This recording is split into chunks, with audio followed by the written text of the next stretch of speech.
Come to the Home Depot this month and you'll learn a thing or two. Actually, 3, with 3 free do-it-yourself workshops. Learn how to design and care for your container garden by selecting the best soil and aesthetically arranging your plants. Learn how to install tile flooring, even how to keep your outdoor deck and patio space in the best shape possible. See, it's never too late to learn something new. Register today at homedepot.com/workshops for a do-it-yourself workshop near you. Only at the Home Depot. More saving, more doing.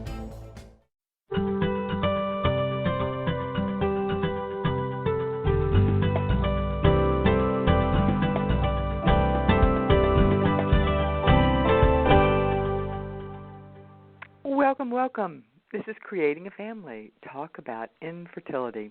Today we're going to be talking about how to choose the right sperm donor, a topic that most people involved with sperm donation truly wonder about. This show is brought to you by Creating a Family. We are the National Infertility Education and Support Nonprofit. I'm Dawn Davenport. I'm your host, and I'm the director of Creating a Family. You can find us and all of our resources at creatingafamily.org. This show is underwritten by our corporate sponsor, Ferring Pharmaceutical. They want you to know about a new tool that is available just for men. It's an app. It's called FertiStrong, and it is designed by the same people who designed the app Ferticom. Ferticom focuses more for women, and FertiStrong focuses on men who are going through infertility, and that's infertility regardless of if it is male factor and they are the infertile ones, or if they are in a relationship with a partner who is infertile. Both are important. It is a self-help fertility support mobile app specifically designed for men. The app provides techniques that empower men with knowledge and self-help skills throughout their journey of infertility. It helps them, and it also is designed to help them support their partner. To learn more about FertiStrong for yourself, or let's be honest, for the man in your life, because we know that most of the people listening to this show are women, so it is free. You can download it at their website, fertistrong.com. That is fertistrong.com. In addition to the underwriters of this show, this show, as well as everything we do at Creating a Family, is supported by our partners. And these are organizations who believe in our mission of providing unbiased, medically accurate information to the patient community. And one such sponsor is Schrafft's 2.0.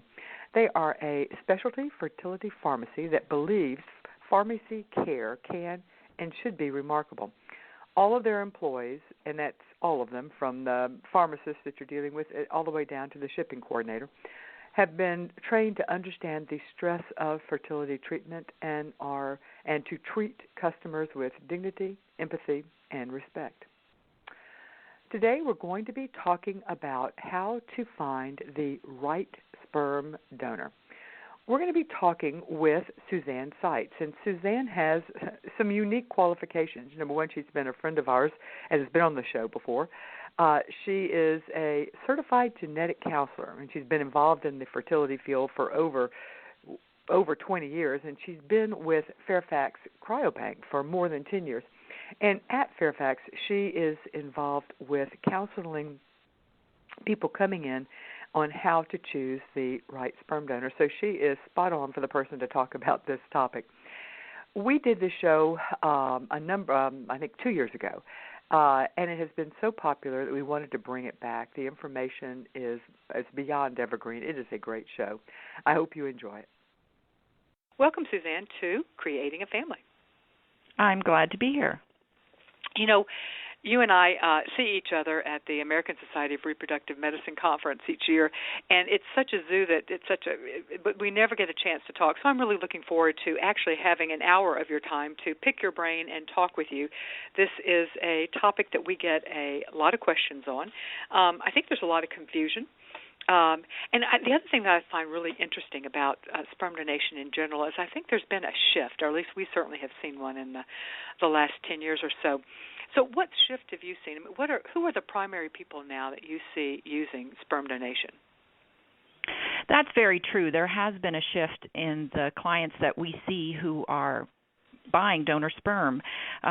it used to be that they were primarily infertile couples, a man and a woman, and there was an issue with sperm count, and they had donor sperm as an option. And now it has evolved truly to a group that still includes infertile couples, but also includes single women who are interested in having a child, as well as lesbian couples. So it's wonderful to see that we have such a diverse group of clients that we serve. And it runs about 30% each, a third each group. That's exactly what I was going to say.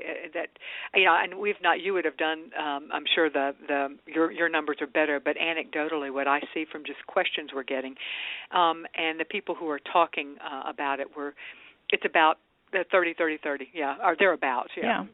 Like I said, mine's not a very sophisticated survey there. So, what options do people have when choosing a donor sperm or choosing a sperm donor? What are their choices for finding a sperm donor? Well, it depends on what their special interest is. We offer donors that are anonymous, and we offer donors that are what we call ID option, who are willing to be known when their child reaches the age of 18. So it would be important for them to decide which type of donor suits them the best. And then on top of that, they can select donors that have graduate degrees or any kind of degree that interests them in particular.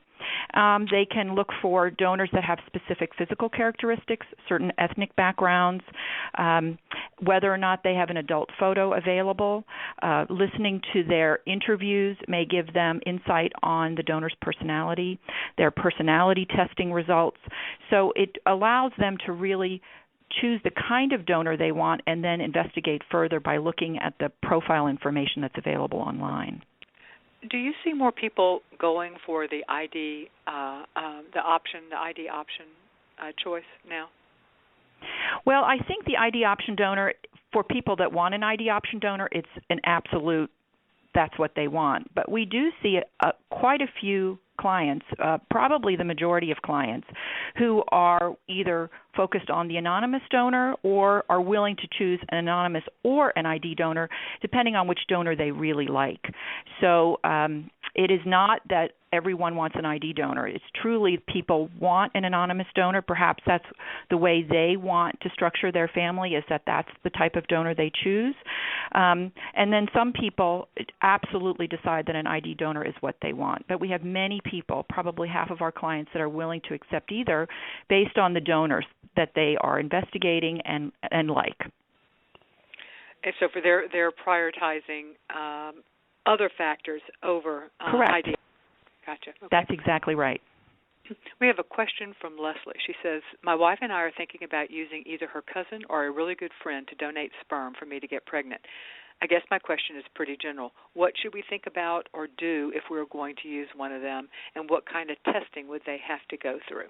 So this would be a different category that Leslie and her wife are thinking about, and that is a known donor. And so her question is pretty general. What should they think about? And I'm reading that to say, what considerations should they give about using a known donor versus a donor from a sperm bank, which could either be anonymous or you can have identifying information be available when the child is of age. Most of our clients have considered a known donor at some point, someone they know, a friend or a family member from their partner's side. That's very common to consider that as an option. Known donors should be evaluated and screened the same way sperm donors are. And the FDA is very clear about what they expect as far as infectious disease testing, the need to quarantine samples for a period of time and then have donors retested. It's also important to get a very thorough medical history so that information can be transparent, so that the woman who is having a child with this person really understand what the medical family history risk factors might be. And, of course, there's a legal component as well. That anyone that's known to you, it's important that very clear legal defining roles are established in writing and that kind of contract be well established. Now, the advantage of using a sperm donor from a sperm bank is that all that legality has been taken care of. These donors are in no way connected to the recipients or the clients that we serve in a legal capacity. They have no parental rights. They have given up those parental rights legally. So that's a huge advantage. And in addition, we do all the screening and have paid for all the screening on our end, so that really the only purchase that a client needs to make is that purchase for that vial. So we do take care of most of that information for you. And something I would throw out there for Leslie to think about as well, another thing that needs to be thought through very clearly and discussed out in the open is expectations of parenting roles. What does this person expect their role to be in the child's life and in your life, you and your wife's life? And the last caution I would throw out, or the last suggestion I would throw out, would be it is very important that, as you pointed out, Suzanne, that this be legally, that there's a legal document controlling this, and it's very important that whatever attorney you use needs to specialize in reproductive law, and that is not the same thing necessarily as a family law attorney. And we have resources on our website for how to find an attorney that specializes in reproductive law. And that, I think, is also something that you absolutely need to think about before you go forward.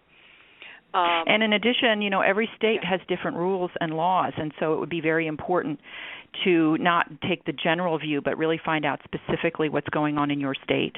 That would be very important to do all that research before you make. How do they differ? How would states differ in what you could use for a sperm, a known sperm donor? Do you have any examples?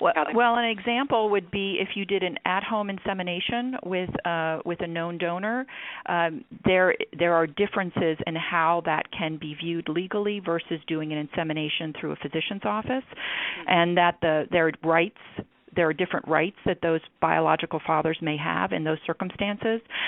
So that would be one example. So it would be very important for people to take that into consideration. And, using a fresh vial of semen from an acquaintance or a friend carries a tremendous amount of risk as far as infectious disease and that kind of concern. So it is important really to look at the legal aspects, the infectious disease aspects, the medical history aspects. All of that is so important and requires a lot of research before that final decision is made. In general, what type of testing are sperm donors put through before they're allowed to donate to a sperm bank, or I guess even a known donor, because the FDA requirements would apply there as well?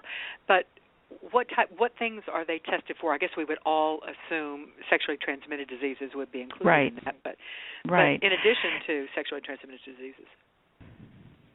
Well, the FDA does control the infectious disease testing for donors, and so that is a very strict standard that all cryobanks need to adhere to.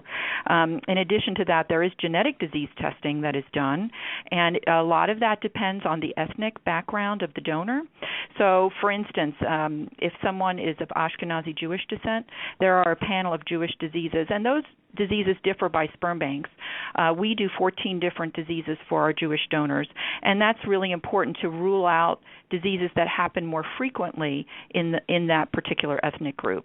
And those are recessive diseases. That means that the donor, if he's a carrier, and the mother, if she's a carrier of the same disease, they now have a significant risk for an affected child.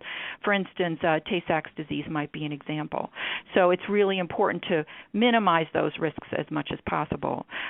We also test our donors. Every donor has a chromosome analysis done, and a chromosome analysis is looking at that whole chromosome structure, not those individual genes like the Tay-Sachs gene, but looking at the whole chromosome structure. And we know our donors are doing well, healthy. They're healthy men, but they could have what we call a translocation, which is a piece of chromosomal material that's been moved. It's still all there. It just may not be in the right place. And people that carry these translocations are at increased risk for having sperm and egg that could result in miscarriage. So it's really important for us to rule that out and really optimize the chance for a healthy outcome for our clients. So all of our donors have had I'm just curious, not how common. Often do you see translocations? It's not common at all.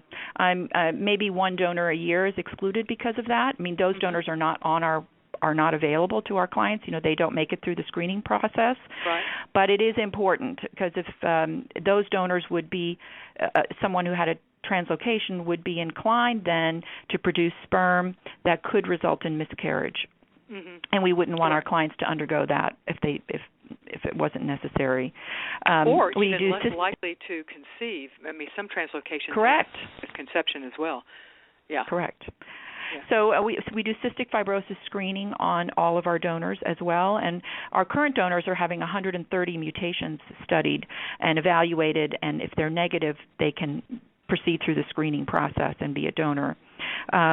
We do a hemoglobin electrophoresis on all of our donors. Now, that's a test that's looking for sickle cell disease, beta thalassemia, and those are common diseases in, again, certain ethnic groups. The sickle cell would be in the African American population, the beta thalassemia in our Italian, Mediterranean, and certain Asian groups as well. So we're looking for diseases that are prevalent in those groups. We also do spinal muscular atrophy on all of our donors as well, which is one of the most common recessive forms of infant muscular dystrophy that is fatal. So it's obviously important to rule that out as well. So we do a very extensive battery of genetic testing, and we're very, that really gives us a sense of confidence that our donors have been thoroughly screened. Sperm banks do different levels of screening, so it is important for anyone who's looking at all the different sperm banks to take a look at the different screenings that they do, what they say the donors have been tested for, and whether or not they're negative and at reduced risk. All right, you are listening to Creating a Family. Today we're talking about sperm donation, all things that this is a general show, kind of a 101 type of show, so we're covering it from soup to nuts. Today, and I want to point out that Creating a Family has the largest infertility and adoption communities on the social networks, and we would love to have you join us. Clout now ranks us as number 2 online influencer in the world in the areas of infertility as well as adoption. There are 3 ways to connect with us on Facebook. You can, of course, connect with us on our Facebook page, which is facebook.com/creatingafamily. We also have a huge online support group. It's a closed Facebook group. You can connect. We're approaching 6,500 members at this point. You can find us there at facebook.com/groups/creatingafamily. Or the easiest way is just type the words Creating a Family in the Facebook search box, and you can like the group and like the page and join the group. You can also connect with me individually. I'm Dawn Davenport1. We hang out on Pinterest and Twitter as well, and we go by @CreatingAFamily on both of those. So we would just really enjoy having you hang out with us. We have fun. Here's a question from, she's asked me not to use her name. She says, I'm thinking ahead, I know, but I want to have 2 kids, and I want them to be from the same donor sperm donor. What do I need to do to make sure that I will have enough sperm from the same donor to have at least a couple of tries? Do I need to buy them all up front? That's a great question, and I can't tell you how incredibly disappointed clients are if they come back to us and say, I'm ready to buy for my second child, and to find out that the donor has been sold out. It's a tremendous disappointment. So there are some things that clients can do proactively. Certainly when they find a donor they like and a donor that they then purchase and use to conceive their first child, they can go back and purchase additional vials and place those in storage. And they can keep that storage account indefinitely.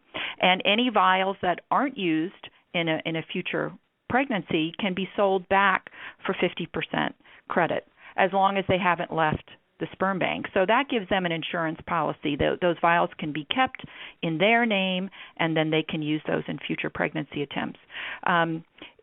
Donors have a limited supply. They're typically in our program between 6 months and a year. They produce a limited number of donations that are then made available for sale, and then they will at some point sell out. In addition, we do have a pregnancy limit, a birth limit, where we will stop selling vials to new families once that limit is reached. So all these things could limit the availability of clients to access that donor again. So it's really important for people to consider that when they find a donor they like. We also find that our lesbian couples will often want one mother to have the child and then the other mother to have subsequent children, and so that's important to put into consideration as well, so that their children can be half siblings and share the same biological donor. Very important. Yeah, that makes sense. And we're also seeing that much more frequently as well. If you've sold out, but somebody has conceived using a sperm donor, do you allow them to go back, or can you go back to the original sperm donor and say that a family that has a child using your specimen is wanting another one, can you donate again? Is that something that you do? That's called reactivation, and that request is made fairly frequently. Yeah, I bet. It does. The unfortunate part of that option is that it does require the donor to be completely rescreened to FDA standards, vials quarantined, and released, and that process is then taken. That cost of that process is taken on by that client making the request, and it can be upwards of $6,000. And clearly, that's not the first choice. The best choice is to simply buy the additional vials that you need, store them, and have them on hand if you need them. Reactivation is an option. It does require that the donor be available, and that's not always the case. They do move on with their lives. They may have moved out of the country. They may be not near a collection site where we can receive those donations and do that screening, and so it may not even be an option at all. So it really is best to buy and store. Yeah, even if you're just in the with the forethought that we might want to use it, and if not, right, we will sell it back. As you say, and you need to check with the sperm bank. Not all sperm banks allow that, but so you do need to check with the sperm bank and make sure that what the rules are for the sperm bank you're thinking about. For the buyback policy, correct. That's true. Exactly. All those sperm banks do have different policies on that. Exactly. So how long can sperm remain viable in a frozen state? Well, that's a great question, and we get that question a lot. To date, we have seen research and pregnancy outcomes that show that more than 40 years can pass and you still have a viable semen sample with healthy children. So we expect that number to actually only increase. That it may be 50, 60 years. So clearly it's a state of suspended animation, and it is indefinite. Wow, that's amazing. Do you have? I would assume your donors sell out quicker than you don't have in current stock. How old is it typical to expect to see? And you'll have to give me a general one and just speak for yourself. Right. This will probably be similar for other sperm banks as well. How long do you generally see sperm on the shelf before it sells? Typically, a donor, like I was saying before, he has to be in the program for at least 6 months, vials quarantined before the first vials release. From the point of first release, a donor may be active on the list and have vials available for perhaps 1 to 2 years. There are some donors that will sell out more quickly. Some donors that have not provided a lot of donations before they have left the program.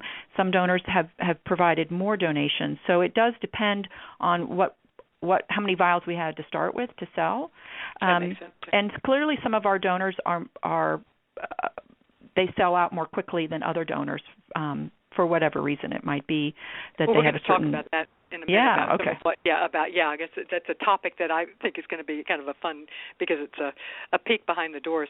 How much diversity, if you're married to, say, a mixed race, your partner is mixed race, and you want maybe Puerto Rican black and Italian or something, and you want the donor to reflect the racial background of your partner.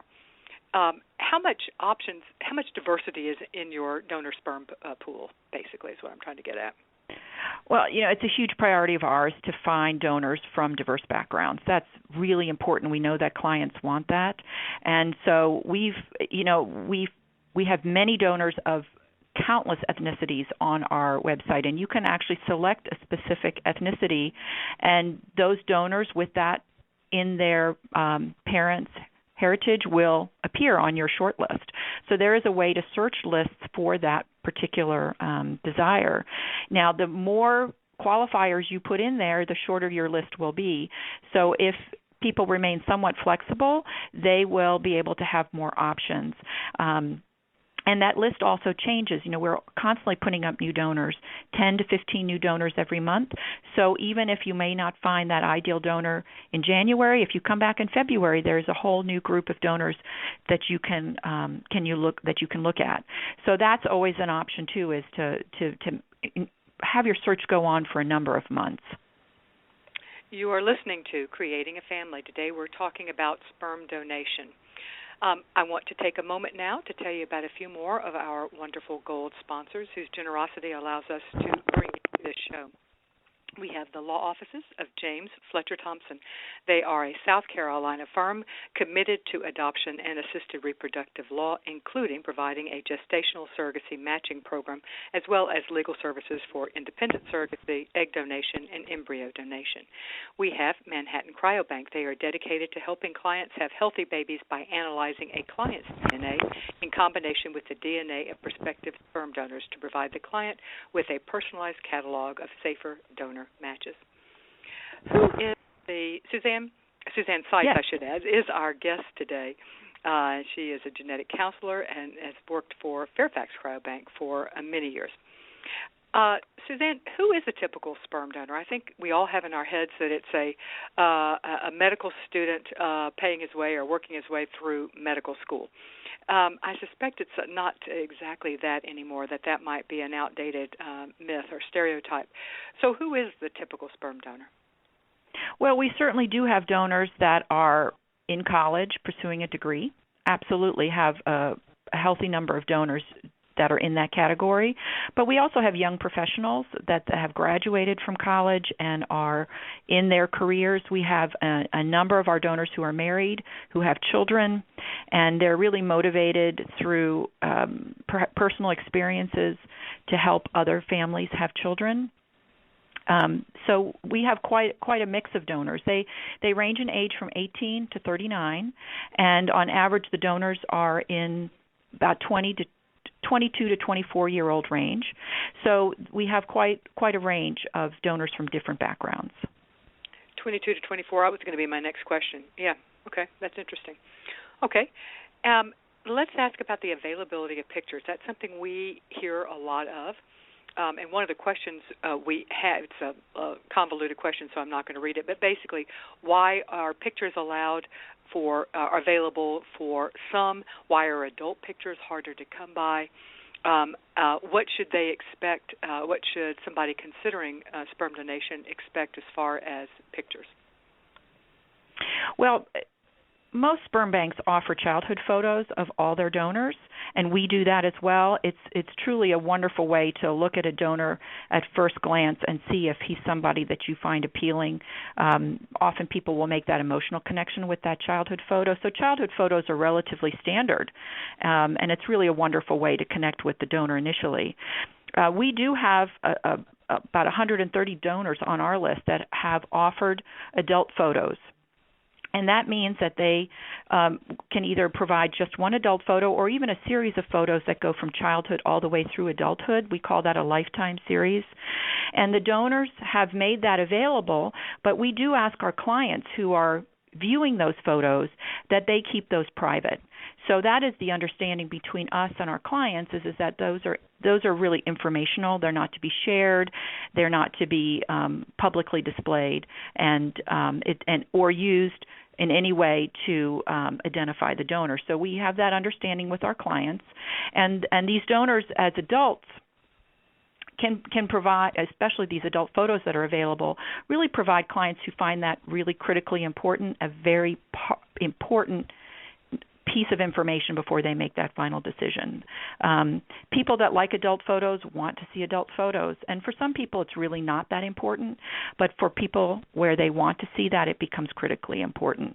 And not all donors, like I said, have agreed to this, so they do it with that understanding that it's kept in confidence.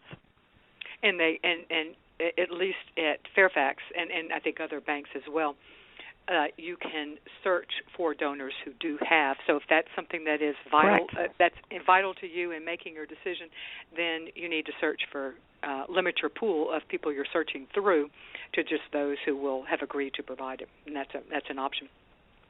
I might add that we've uploaded all of the adult photos of our donors, even the ones that have not consented to have them publicly released, into a face match option. Now, that's a free screening tool, and if you have a photograph of someone you would like the donor to resemble, you can upload that into this application on our website, and we will give you a list of donors that most resemble that photograph. And this is done by 44 points on the face. It's mathematical algorithms that they use, similar to what the FBI uses in their facial recognition technology. And so every donor has a photograph to which a photo could be matched. And so even if there isn't an adult photo available, you could find a donor that resembles someone you would like them to match. Now, it could be that you want them to resemble your husband or your partner, but it could be that you might want him to resemble Bradley Cooper. So you have all those options available in finding donors that look like certain individuals. I was going for George Clooney myself, but okay. Oh, yeah. George Clooney would be good. Yeah. We also have a photo matching option where if you send in a photograph to our client services department, they will actually do that comparison with other criteria in mind and really help walk you through that process hand in hand. And that's also available. Okay, and we're gonna bring somebody in from your client services in just a second. I have one more question for you, Suzanne, before we introduce our next guest. And this is from Kaylin. She says, will I know in advance how many times a donor has donated or plans to donate? How many times are they allowed to donate? And although she did not ask, another question that we do hear from people is, will we know in advance how many other children have been born through his donations, or how many pregnancies are? So I'll throw that in as well. Thoughts on that, Suzanne? That is a very legitimate question that people have. You know, we have a limit at our Sperm Bank, at Fairfax Cryobank, of 25 families that have, once they've reported a birth to us, after 25 families, we no longer make that donor available to other families. And so that's an important number to keep in mind.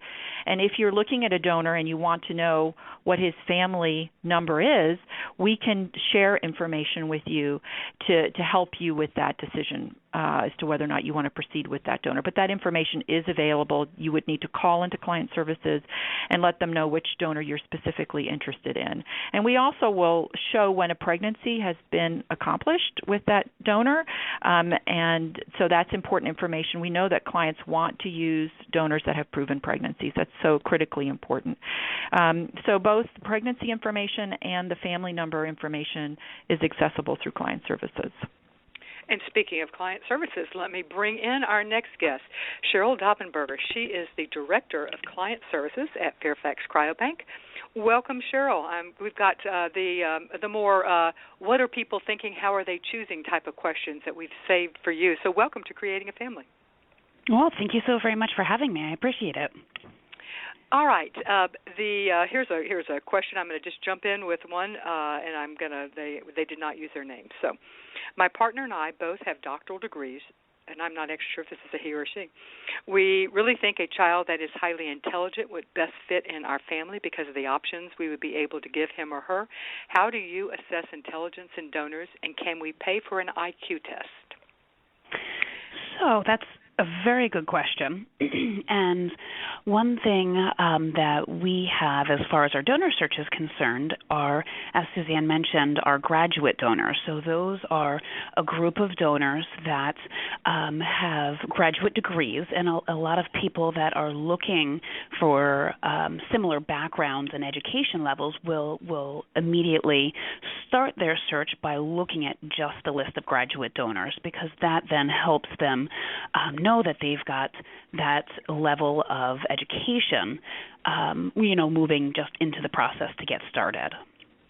Do you do anything with SAT scores or IQ test? Seems like that would be a little invasive, but do you do anything? I know certain egg donor agencies at least advertise that they can provide SAT scores. Is that anything that you offer?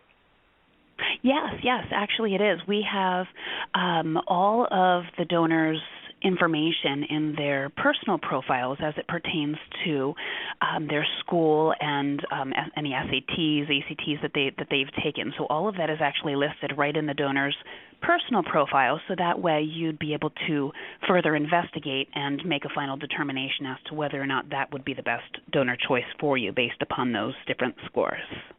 Okay, yeah. So for people who that's an important criteria, then that's something they're able to do. What are the characteristics that people choosing a sperm donor primarily interested in? I think most people assume it's going to be looks or IQ, but I wonder, is that it? You're the one who's working with clients coming in looking.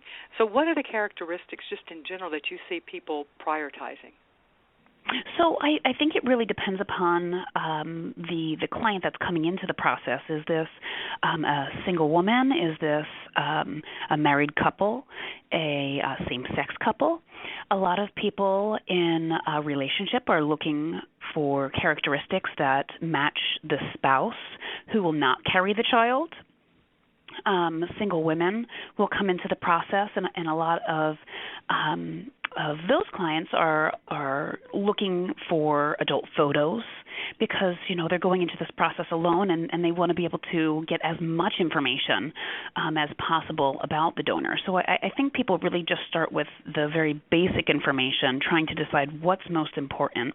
Is there a significant other in the process that they can use their physical characteristics to go back on our search and actually make a match between, hair color, eye color, level of education, different things along those lines.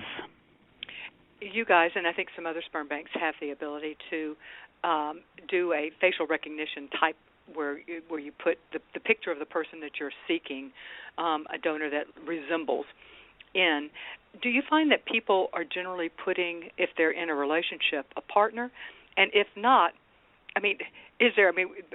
Suzanne and I were laughing about George Clooney or Bradley Cooper, but is there a particular celebrity that people think, that's the person who is so darn cute that that would be giving my kid a leg up if my child looked like that person? And if so, who is that person? I'm just curious. I don't think that there is a standard person. I definitely know in my history here that there was definitely a period of time where Bradley Cooper and George Clooney, as you mentioned, were two, top of the line. They're like, hey, can you tell us what donors might resemble them? But with good reason. With very good reason. So I think, again, it's really based upon the factors and their specific situation when coming in and starting their search for the donor. So they have, and I would guess that people in a relationship are more often looking for someone who will resemble their partner. Do you see that? Is that an accurate guess on my part? Yeah, absolutely. So I think that's how most clients make that decision when they are in a relationship, is they decide who will carry, and from there they often, more than not, are going to try and match the characteristics of their spouse. So that way everybody has some involvement and contribution to the process. Right, and Suzanne was mentioning, and we have certainly seen an uptick in this with lesbian couples where they both intend at some point to carry a child, and so they're looking for something down that would fit for both of them, ending up carrying a child. I don't know, how common are you seeing that? We don't see it real frequently, but we are hearing more people talking about it. Yes, that's actually a very good point. That's something that I'd say wasn't very common until just recently. I think I hear more and more about the desire for both both of the partners to be able to actually carry. And so that's when they'll set up their account and they'll buy several vials, so that way both partners have the opportunity to carry, and they can also guarantee then the availability, since the vials are purchased and stored here with Fairfax, so that way we can guarantee the availability, since there is always a chance, of course, of the donor selling out. And Suzanne and I talked about that at length. So one vial allows for one insemination. Is that how it works, or can a vial be used for more than one insemination? So once a vial is thawed, it cannot be refrozen. Oh, it can't. Okay, interesting. No, you don't want to refreeze, at least for our samples. Once the sample is thawed, you want to go ahead and use that sample. You don't want to freeze, a portion of that to try another cycle, because the quality of the sample will definitely go down if you attempt to refreeze and thaw again for another procedure. Most clients are going to order between 1 and 2 samples per procedure, really depending upon what their clinic is going to recommend for the type of procedure that they'll undergo. Right, and if there's any anticipated fertility issues that they might have, that obviously changes how many vials they need to order. Correct. Yeah, exactly. And we unfortunately do hear from people who did not anticipate that they were going to have fertility issues, but for various reasons, oftentimes because they have we see it a lot with our single moms by choice who have waited, hoping to find a partner, or waiting till their career was more established, and they are running into, even though they had no indication beforehand that they might have fertility issues, they're running into fertility issues for a variety of reasons, but often because of age. So you don't always know going in. Correct, you got it. Yeah. How specific can people be when choosing a donor? We talked about, we've already talked about IQ, SAT scores, and stuff like that, and Suzanne and I mentioned race. That obviously is one, and hair color and eye color. But what about religion, or like specific athletic abilities, very specific, like swimming or tennis, or how specific can you be, and which are the characteristics that are the more popular ones that people are screening out, are looking at donors for? Sure, that's a great question. So we on our donor search, you can actually get so very specific and put in a lot of different criteria. And I know Suzanne had mentioned the more specific you are with your search, the smaller results that you'll receive in the end. So it's sometimes easier to be a little bit flexible to get started, and from there you can continue to add more criteria that really is very important to you. So on our search, you can search by talent and hobbies, personal goals, the donor's favorite pet, their religion, an astrological sign. Yeah. So, well, there you go. Yeah. There's a lot of different criteria that can be used above and beyond just the education level, hair and eye color. We have a skin tone, the donor's age range, and whether or not they offer adult photos can also be screened out through the initial search process. But I wonder, is having a smaller number to select from really a problem? Because it seems to me that certainly we hear people, not that this keeps them from considering donor sperm, but we certainly hear of the how in the world will I ever be able to decide, that concern, or, I'm just going to feel overwhelmed. So it seems like a smaller number wouldn't be such a bad thing. I mean, what's the average number that people generally spend time getting additional information on and really putting into their into the pile that they're seriously considering? How many do people generally want to have to go through that with? Well, what I always recommend is that you, again, start your search very basic, and just continue to add more criteria in to really dwindle down the list. I always suggest to my clients, don't start with any more than 10 donors, and your ultimate goal is to get down to 3 and have them ranked as 1, 2, and 3. So that way we can then help with availability and ensuring that we're able to have the preparation type that the client will need for their procedure. And again, the smaller number of results, I agree, is a lot easier to manage, because otherwise you can be stuck with over 300 donors that you're trying to sort of sort through to make the best decision. So, a lot of people do call very overwhelmed, and I say, okay, let's just start basic. And, we walk through the process with them and really try and start as basic as hair color, eye color. What is it that is most important to what qualities is it that you're looking for in your donor? And we'll just walk through the process with them and get a smaller list that's a lot more manageable for then people to dig through a bit deeper to determine whether or not that would be a suitable donor for them.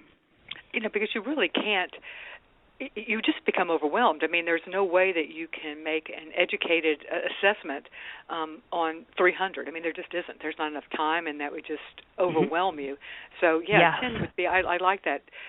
Try to come up with 10 that you could live with, and then spend time really analyzing 10, and then come up with the others. That makes that. I think that also makes people feel that the task itself seem less daunting, which. And there's so many criteria that you can use to winnow down the large list and play around with it. That really, it's not so daunting when you actually get into it, I think. Correct, exactly, and that's what we want to help our clients do is really get a more manageable list. You are listening to Creating a Family. Talk about infertility and adoption. Today we're talking about everything you want to know about donor sperm. We primarily keep in touch with our audience through our weekly e-newsletter. We have 2 of them, one for infertility and one for adoption. We let you know about the latest developments in infertility or adoption, as well as the upcoming week's blog and show topic. And we add about 4 to 5 pieces of content every week to our site, and we'll tell you about what we've added that week as well. You can sign up for our newsletter. It is free, and we do not share your contact information with anyone for any reason, period. You can sign up on the top right-hand side of any page of our website, creatingafamily.org. So how do people decide? I'm just curious, just in general. I think it would be I'm a checklist person, so I would probably have a checklist. I know others are more of a gut feel person, and they just read and just are drawn towards something. Out of curiosity, because you have a bird's eye view of how people are making a decision, how do you see people make a decision?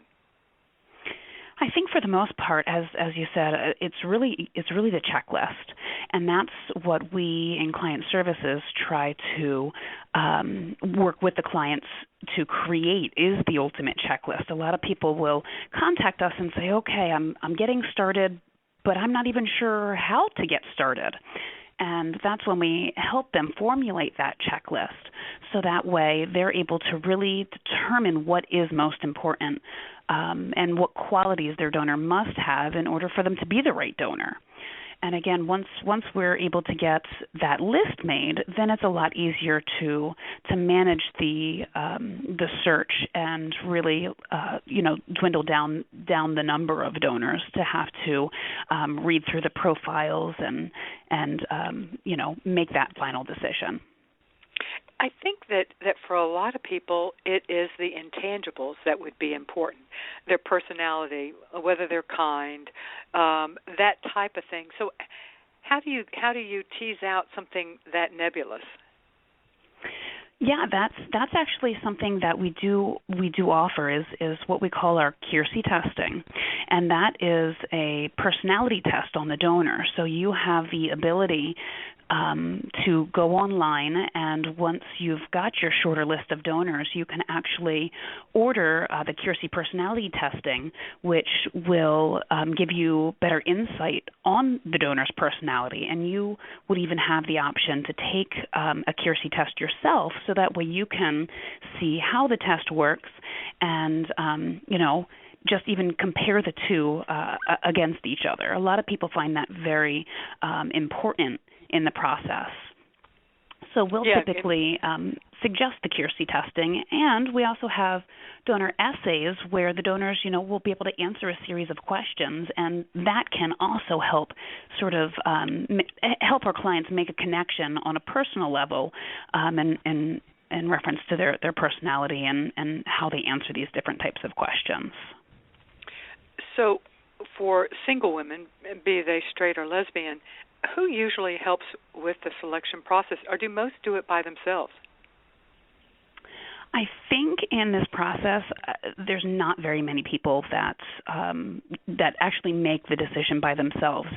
If they don't have any friends or family that they're talking with about the process, a lot of those clients will just contact client services, and we're their partner in assisting with the actual search itself. So I don't know that very many people go in this completely alone, but if they are not including family or friends, they always have client services here at Fairfax to be able to assist them, so that way we can be their sounding board and really just sort of help them through the actual process. This has been a couple of years ago, but someone posted on our support group that they were having a donor selection party. She was a single woman, and she was inviting some friends over, and they were going to go through and I don't remember now how many that they had narrowed it down to. I think it was more than 3, though. And they were going to spend the evening going through them, and she reported back that they had that she did narrow it down to 1, and that they had a great time as a group. Have you ever heard of others doing that? Yeah, we actually have, especially with family members. A lot of people will not only have friends in groups, just sort of talk about it and try, again, just to have somebody else there to assist with the final decision, but also family members, depending upon, again, the client situation.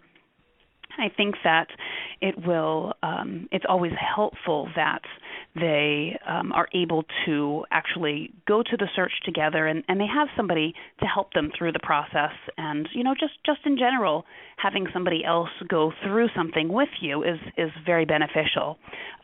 We also do offer our Fairfax Family Forums, which allow our clients to connect with other clients that are starting the process and or have been successful with the use of the donors. So a lot of people will connect on our forum as well for additional information and, again, just for feedback and other people's experience through the process. I'm glad you mentioned that, because I do think I am a huge believer in the power of online support groups and forums. I think in-person is great too, but given the way our society is moving and our perception of our availability of time, online really is the place to be. And I think that having a dedicated forum of people who have already done it or are considering it just could be very, very valuable for people, because it normalizes the process. You don't have most of us don't have a next-door neighbor or the person in the cubicle next to us at work who is going through this process, or people in our past. We can't then turn to our cousin and say, oh, when you were selecting a donor, because most of them have not had to go through this. So if you're lucky, you do know somebody in person, but oftentimes we don't. So that's is your forum divided into different stages, people thinking about it, or is it just a general forum? Well, it is actually divided into many different sections. So it can be a forum where people are just getting started, and it goes all the way to after people have actually had a child with a donor, and then those families that have reported their births back to us can actually join a private forum. So that way they can have private discussions amongst sibling groups, I guess we would consider it. And the different parents are able to then connect with each other and share stories and photographs. So it's really great, and it really goes through the very beginning stages all the way through post-conception services. So there really is a place for the forum for everybody to take part in.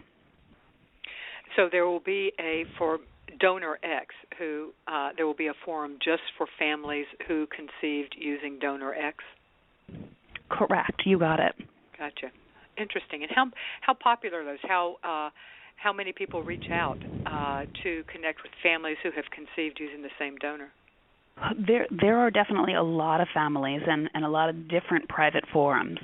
So once somebody goes to our forum, they'll request to join a private forum, and we then internally have the ability to verify that there is a registered birth here on file, so we can grant access to that person to join that private forum. So the good thing about our forums is that we are actually verifying that these are clients that have used and had success with the donors versus, anybody being able to join this group and partake in conversations. So it's something that we're able to do and monitor the use and the communication with everybody to ensure that it is only people that have actually had a reported birth from the donor, and then those clients are able to connect. Interesting. And we have one question that I'm hoping you can answer, and I don't know if it was more directed to Suzanne or not, but it's come in about the distinction between home insemination and using a doctor to inseminate you.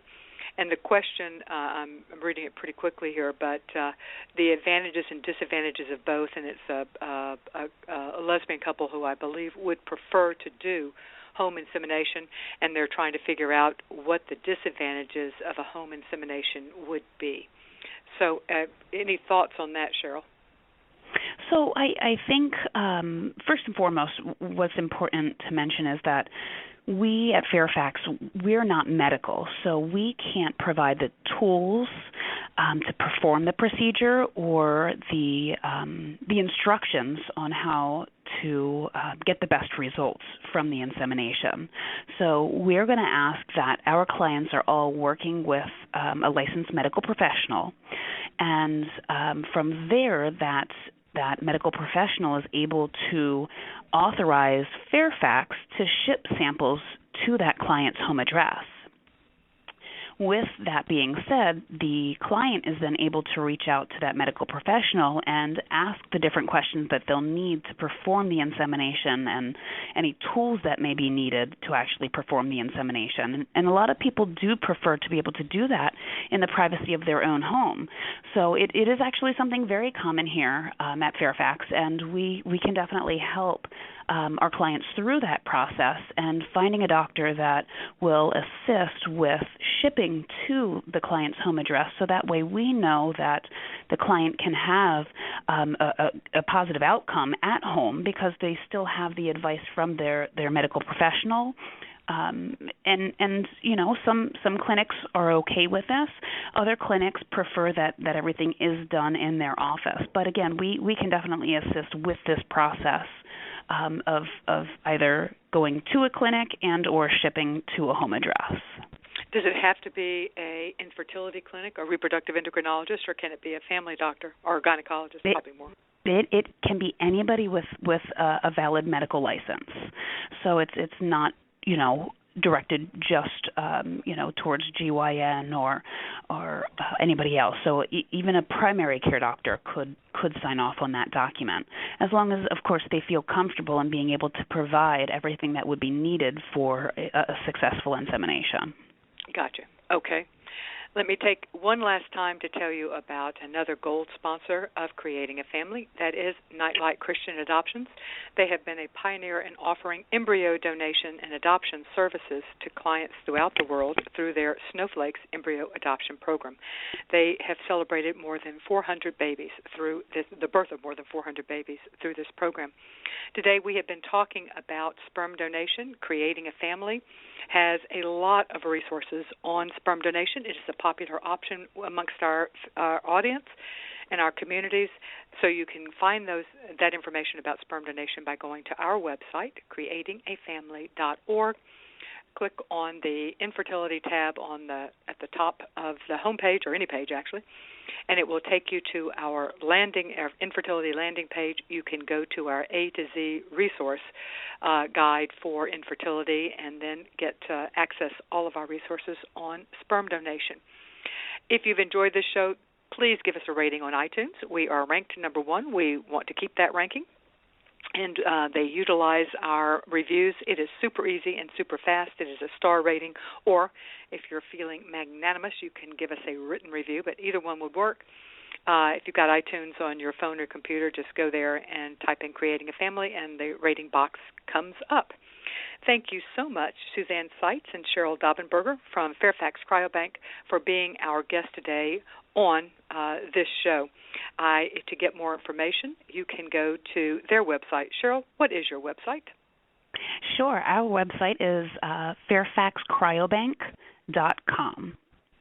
I love it when they're easy to give online and over the air. It's Absolutely. always nice when we call those pretty URLs. Thank you both for being our guest today, and please go to their website, fairfaxcryobank.com, to get more information about sperm donation and the services that they offer. Thank you guys for joining us, and I will see everybody next week. Now at the Home Depot, save up to 35% off appliance special buys, like the Samsung stainless steel side-by-side refrigerator, just $9.98. You save $300. It's big enough to hold 25 bags of groceries. Unload those, and if that makes you thirsty, you'll really love the external ice maker and water dispenser. Today is the day for doing. Spring Black Friday savings now at the Home Depot. More saving, more doing. U.S. only while supplies last. See store for details. Valid through April 17th. Right now at the Home Depot, you'll save up to 35% off appliance special buys, like a GE Appliances top-load washer and dryer pair, with deep clean and deep rinse options, a reliable heavy-duty agitator, and 4 precise water levels, just $4.78 each. Wash, dry, save, repeat. Today is the day for doing, with Spring Black Friday savings now at the Home Depot. More saving, more doing. U.S. only while supplies last. Gas dryer extra. See store for details. Valid through April 17th.